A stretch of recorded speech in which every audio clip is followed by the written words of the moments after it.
की फीडिंग के किए हुए हैं, क्योंकि मुझे इन लोगों का एहसास है कि किन हालात में काम कर रहे होते हैं। कोई इनके ड्यूटी आवर्स नहीं है, अनलिमिटेड काम कर रहे हैं बेचारे।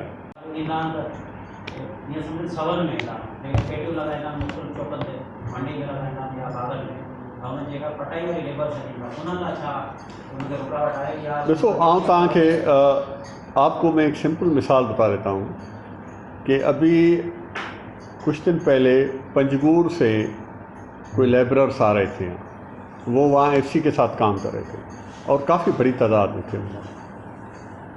हमें फ़ौरन उसकी इंटीमेशन हो जाती है और हम क्या कर रहे हैं, हम जो हेल्थ टीमें हैं ना यहाँ से, वो जा रही हैं, उनको स्क्रीन कर रही हैं, उनके सिम्टम्स को चेक कर रही हैं, फिर उनको 14 दिन के लिए होम क्वारंटाइन का कह देती हैं।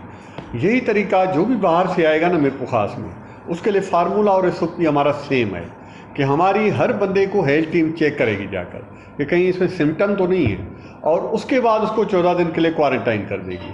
तो 14 ॾींहं जॾहिं क्वारंटाइन थी वेंदो त हिन जो पीरियड आहे इंक्यूबेशन 14 ॾींहं। 14 ॾींहंनि खां पोइ ऑटोमेटिकली नेगेटिव थी वेंदो। So this is what we are doing. असांजी इहा ई तरजीह है त को बि ॿाहिरां माण्हू अचे त बग़ैर स्क्रीनिंग जे मिर्प ख़ास में न रहे। हिकिड़ो त उहे खपनि, ॿियो त जेके एसओपीज़ आहिनि, मिसाल तौरु इम्प्लीमेंटेशन जेका आहे उहा पुलिस थी करे। एसओपीज़ बाबति असांजे